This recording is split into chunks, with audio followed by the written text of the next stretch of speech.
Good evening, BookTube. I'm going to skip a load of preamble you're not aware of because I was already filming this video and then my daughter came downstairs feeling a bit unwell, so I gave her some Calpol and I've just sent her back to bed. Hopefully she's feeling okay. Not really getting on well with this hot weather. I don't think anybody is really, but we're trying to do our best. We all have oodles of water, keeping topped up as best as possible. And we've got books, which is the reason why I'm going to do this update. So in the little preamble bit, I'll just condense it here, which is just a bit of a reading update really at the moment. I've done, I'd say, about averagely well for myself so far with the year. According to my Goodreads app, I'm ahead of what my target should be. So I've read all 3 books in the Lord of the Rings. The Death of William posters, which was okay. It was good. I like Alan Sillitoe. I think he's a very good writer. I'm not sure I really understood what he was trying to go for. Like, obviously, the title of the book is a pun, where there used to be notices put up where people didn't want people fly posting or putting up illegal banners and things. So the poster that would go would say "Bill posters will be prosecuted," and then people would put up subsequent ones underneath saying "Bill posters is innocent," doing like a play on the word. Like I think the more famous one of that, the more recent one was obviously what was it now? Was it posters that went up and stuff like that where it said like "Free Nelson Mandela," and somebody like tagged underneath and it went around basically like with every gallon or something like that. There's like a little play on the free item of it. But yeah, so that was okay. I read Under the Net by Iris Murdoch. That was very unusual. That was trying to do a lot of philosophical things, which I don't know if that interplay with prose narrative worked per se, or it probably did work, but it was okay. I have read other things as well, but they elude me, which is really annoying. They'll come to me in time anyway, no doubt. But yes, at the moment I'm reading An Equal Music by Vikram Seth. I'm halfway through it. I'm finding it to be a bit of a mediocre romance story. The music side of it is brilliant. Like oh, what's his name? Robertson Davies. Which one of his did I read now? He's got a few, hasn't he? I either read the Cornish trilogy or the Salterton trilogy. Salaton. I'm not sure which now. Either way, I found the thing, the member of the humanities element of it was significantly better than the story bit of it. From what I remember, I love Robinson Davies. I love his non-fiction as well. His book of A Voice in the Attic. I really enjoyed that when I got it. That's a wild digression, but yeah, This is I think it's like 480ish page book, and I'm at 240. So I'm roughly exactly around the halfway point. Roughly exactly around the halfway point. You may pick whichever one suits, because I'm hot and tired. It's not making much sense. But yeah, so hopefully I'll finish this, which has been a heftier book for me this year so far to read. But I've done a little book swap with a colleague where I lent them The Age of Innocence, and paying it back to me with kind, they lent me this one at their recommendation. So hopefully there's definitely something there, because I trust the person's opinion.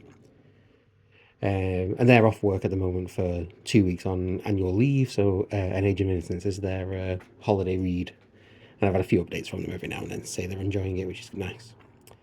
But yeah, so I'm reading that at the moment, and then I will reveal, as if by magic, on the screen behind, what will be my next book. There has been a delay getting it from the library at work. It disappeared for some reason from my login. So I messaged them and they said it's because the supplier rejected the order for some reason, some system reason, rather than an actual stock issue. But everything's back on track now, so it should be with me mid to late July. But I can't remember where. Sorry, I just need a sip of water. I cannot remember where this recommendation came to me, but it seems to be a slim volume, as far as I'm aware. So, Repetition, a novel by, apologies for butchering this name. It could, I assume it could be Vigdis, but that sounds too harsh with the syllable breakups. And then Hjorth, I'm guessing Hjorth. So it could be Vidis or something like that. I don't know. It could be a soft G or something along those lines. But yeah. So it's to do. Here we go. Mile of That Ways. One of the foremost writers of our generation. Really, I've not heard of Vigdis Hjorth. So yeah. So this deals with the repetition. The story is the repetition of a 16-year-old going through some stuff.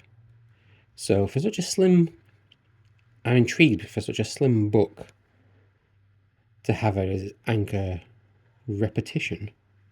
I think will be very interesting. So, structurally, I'm very interested at. But Vigdis Hjorth, prize-winning novelist from Norway. So, and then where did it say? And yes, and Is Mother Dead was listed for the International Booker Prize in 2023. So, I mean, put whatever stock you want into obviously awards and stuff like that, but within the literarity, there seems to be something there potentially, according to them. Otherwise, it just says listed. It didn't say long listed or short listed. So I wonder. Sorry, I'm just trying to keep up on my water. I wonder where it actually got up to. I don't know that. But on that topic, I googled something, and as everybody probably knows now, Google has promoted its own AI response at the top, and it asked me if I wanted to ask any follow-up questions, which I did. And sorry for the motorbike noise in the background. It tries to be conversational. It tries to be people-pleasing and very affable, but it's obviously a bit, unless you kind of tell it very rigid things, it's very silly to speak to. And it asked me how I was planning to approach a certain book very conversationally, which was quite funny. And I said I was going to approach it blindly. I don't know very much about it, and I want to keep it that way because I like the surprise. And then it proceeded to kind of tell me spoilers of a sort. So I had to remonstrate with it. In fairness, it's algorithmic, whatever, recapitulations of things it knows and rules it has to follow. Did make it rather apologetic. Oh yeah, I see what I did there. I was commending you for keeping things a mystery, and then I was also in the same sentence and paragraph revealing facts to you. That's contradictory, isn't it? So I was like, yeah. So who knows? Eventually, I don't know. I think AI will do a fantastic job at whatever it can do, but it's the simpleton element of it that I think will always render it ineffective, which is what's it called? There's a website, The Endless Conversation, and it's a film director. It's a film director's voice, and the philosopher I can't remember that director's name, but Slavoj Žižek is the philosopher, and it's them in conversation, and each sound fairly like each other. The AI voices sound like the respective person, and it's following their kind of publicly outwardly said things and whatnot. You just click next, and the conversation keeps going. So it's the endless conversation between these two characters, or these characterizations of real people. But I think I pointed out to a friend and a relative when they were like claiming how good this feature was. I said, but inevitably, there's a page down that road of next, next, next, next, next. Let's keep going. Let's keep the conversation going. Where algorithmically, page could be any number. I imagine it'd be a large number by that point because things would have to degrade into silliness. But there are pages where a philosopher is calling a filmmaker awful names, insulting his mother, and the other one's probably just saying the word sausages in repeat, very childishly. That's a given, isn't it, as far as I understand?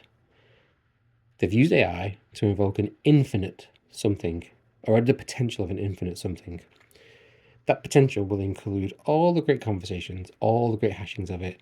It's the infinite typewriters, infinite monkeys, Shakespeare, so on. It's like, okay, but it's not proved anything. It's just proved something that we already knew with the monkeys and typewriters metaphor. Anyway, massive digression. Yeah, so I was looking up a few little different books and stuff, and just trying to gauge a little bit of, not spoil things myself, but gauge the direction of where to go next. So aside from Repetition, which should arrive in the library roughly around about the time I finish Equal Music, I think I've been I'm doing myself a disservice here. I'm usually a slow reader, but I think I've made good progress. I finished The Lord of the Rings in quite quick succession at the beginning of the year by my standards. Albeit I did have the help of, I was watching Steve Donohue's episodic series where it was one chapter, one video from Steve going over it. So that was a kind of a companion read of a sort, which is a very interesting way to do it, but I enjoy that thoroughly. Yeah, so I've gotten through a fair few number of pages this year, though not quite so many books. I think my target's approximately 15-ish, something like that, which is above the curve for the average person, but obviously below the curve for booktubey type people. But obviously I have full-time job, children, upheavals in life and whatnot, so I'm reading when I can, and I'm trying to balance that with also watching The Gilded Age. But little did I know that when I initially pressed play the other week to start watching it, the platform by default just started it in season 3. So I was dropped into the world. I had no idea what was going on. I was like, this is very intense. They're expecting you to do a lot of heavy lifting as a viewer here without very minimal exposition. I suppose it's just a case of, keep up and you'll figure it out as you go along, which I thought was very bold. But obviously that wasn't the case. And then having gone back to season 1, episode 1, characters were revealed within the first few minutes. And I'm like, oh, okay, that makes way more sense. But yeah, I'm really enjoying it. It's just, it sickles me. It's like the first time I've done that either, and just like ruined a TV series for myself. But anyway, digressing yet again. So the books that are potentially on offer between Repetition and a plan I've got of something to read later on in the year, the initial contenders would be, I don't want to do this in a particular order. I'll do this one first because I think there's a talking point to have around it. And I don't think I've seen anybody say this before. I don't believe. And it's not a... I don't think I'm doing it from a point of being a prude. But, so the book is... I'll show you, if I show you from the side. So it's Alistair Gray's Lanark, which is... It doesn't say on the front. Sorry, I should do the props to Unequal Music, shouldn't I, before I move on? So this is published by, just in case you want this copy, I believe there are other copies out and about, Phoenix. Well, obviously, yeah, that's the picture on the side. Of course it's a Phoenix. But yeah, so this is by the Canons. I had got one or two of their other books. I think I've got a Charles Bukowski of their publication. Hammond Wright, yeah, they use just a very nice quality, like, cardstock. It's got a very nice hand feel. But yeah, I've had Lanark, A Life in 4 Books for years now, quite a while. And I can't remember how I came across it, but I had the recommendation somehow. It made it on my radar. I think I got it from Waterstones, or Waterstone's predecessor, which was, what's it called? What was it? Borders. I think it was called Borders. And I've always been intrigued with it. It's not huge. It's 400 and... Oh no. That's the sigh of somebody just realised it's nearly 600-page book, and it's art as well as literature, I think is the only way I can kind of describe it. There's a lot of visual stuff going on within the text. When I flick through it and don't really like take it in, there's imagery, there's odd spacing of the narrative. There are some very like footnote looking things, like columns, like it's almost, I don't know, maybe that's like a appendices thing, and I'm not even looking through it in close enough detail to see what it is. However, whenever I do come to actually try and read it, and this is silly, but I always see the front cover and I always think, this isn't really, I don't feel it's appropriate to have this out in public. It's not incredibly rude. I'll show you, and it's fine. So I'll mark this video like I do, where it's not suitable for children, because I tend to swear every now and then and stuff like that. So I don't want kids hearing that if I can avoid it. But yeah, I'll show you the back first, because there's artwork by Alasdair Gray, which is a very striking art design. But then on the front, again, I don't know why, there's just a very, very large, very naked woman holding a son. So it's very, I would guess, symbolic of something. And obviously the scale of that woman in comparison to the background, it's got like a very, I don't know, comic book style element to it. So I know so little. But here we go. So there were some quotes on the inside. This is the first time I'm reading these myself. So Ian Banks, so the Wasp Factory author. I was absolutely knocked over by Lanark. I think it's the best in Scottish literature this century. Anthony Burgess, the best Scottish novelist since Sir Walter Scott. Brian Aldiss. When dawn comes up and retires in dismay, we find ourselves in the presence of an overpowering, surreal imagination. A saga of a city where reality is about as reliable as Salvador Dali's watch. I think it's very interesting, like, lure. So yeah, that's what I mean. I'm lured in. But yeah, so Alasdair Gray, according to this, is novels, 10-ish novels, multiple short story collections, poetry collections, non-fiction collections.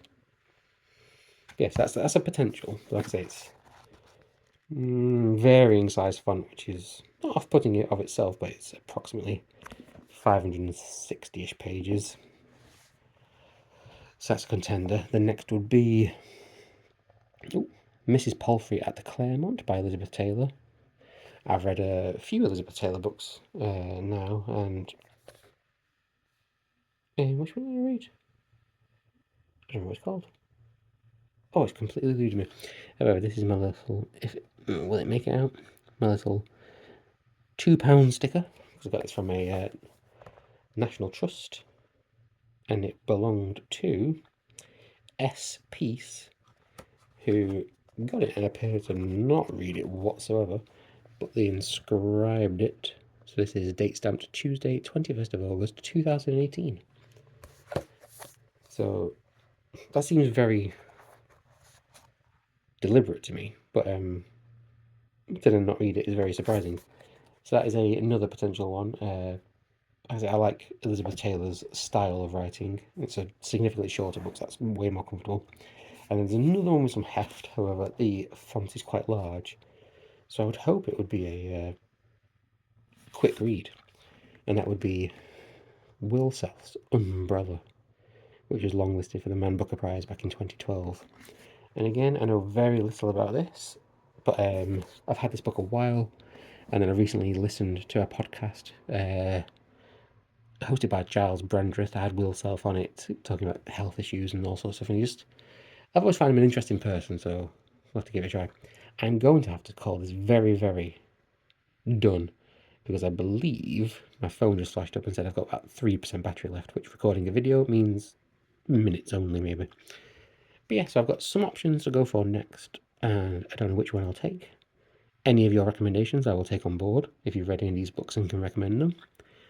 And I will speak to you again soon, BookTube, hopefully not too far away in the distant future. Sorry it's been so long, but thank you.